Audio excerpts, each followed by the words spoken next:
quando, por exemplo, o Diniz pede a contratação do Diogo Barbosa e principalmente do Thiago Santos, eu fiquei pensando, como é que esses caras vão se adaptar ao esquema do Diniz? Como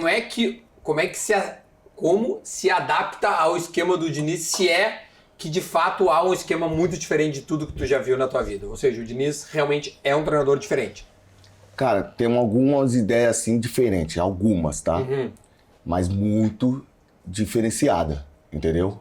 Umas ideias assim, e que o que mais me chama a atenção no trabalho dele é a confiança que ele passa pro jogador, no modelo de jogo que ele pede pra gente, que ele implanta nas suas equipes, né?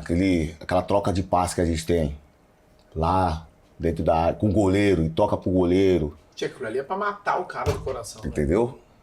Eu, como secador, Grêmio, Inter e Fluminense, eu quase, meu coração chegou aqui. É bem isso, eu sei, a gente sabe disso. Eu já fiquei de fora de jogos assim, eu fiquei. Mas quando tá no dia a dia, dá confiança. Aí ele passa essa confiança pra gente. Pode errar, é isso. Exatamente. Não tem problema. Exatamente. Ele passa essa confiança e aí um cara que às vezes não tinha esse tipo de trabalho com os outros treinadores, ele vai pegando. Na minha opinião, o Diogo, como você falou aí, Diogo e Thiago Santos, são grandes jogadores.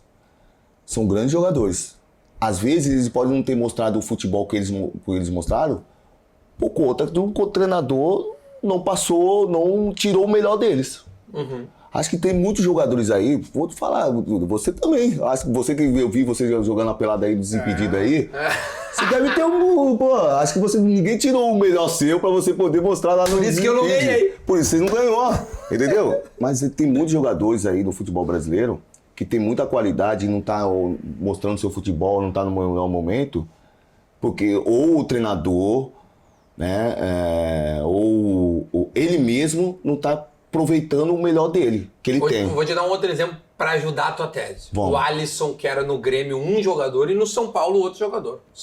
No São Paulo virou volante, essencial pro esquema do Dorival, e no Grêmio era um bom jogador, eu gostava muito do Alisson, também. Mas não era o que ele é no São Paulo. No São Paulo ele é essencial. O Alisson teve um ótimo momento no Grêmio no início. Isso. E eu acho que ele sofreu também, como eu falei, assim, da mudança, enfim. Mas assim, ele era um jogador mais... Nossa, eu gostava muito dele. Achava ele muito voluntarioso. Participava muito do jogo, participava muito do jogo, dava assistência.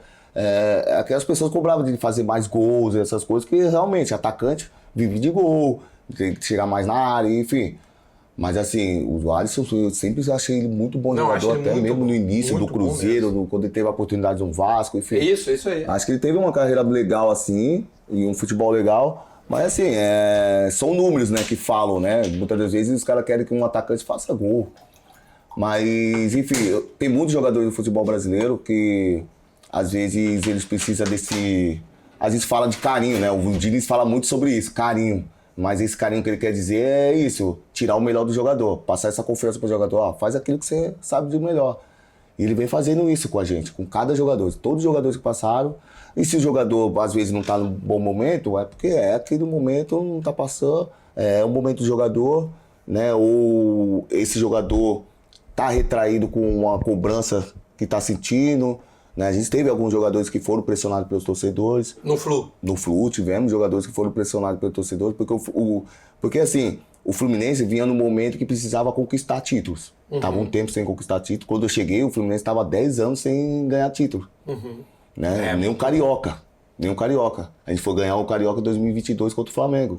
Ainda era o Abelão. Sim, eu me lembro. Era o Abel Braga. E aí a gente chegou lá e tinha muita pressão para poder conquistar. Né? E o Fluminense também teve uma época assim, seguidos que brigou para não cair. Inclusive com o Diniz, né? Primeira passagem do Diniz, brigou para não cair. 2019. O Diniz saiu e quando o Diniz saiu, o Fluminense entrou na zona do rebaixamento. Na vez que o Diniz saiu. Então, assim, tava numa pressão e teve alguns jogadores que acabou absorvendo essa pressão. Enfim. E aí esse trabalho do Diniz, ele tenta tirar essa pressão do jogador de que, pô, ele é ruim, que as pessoas ficam falando que ele é ruim, que ele não serve, que ele... E ele foi passando essa confiança. E a gente foi abraçando o modelo dele, que as pessoas também não acreditavam no modelo dele, de jogo, que isso era arriscado demais. E um foi ajudando o outro, cara.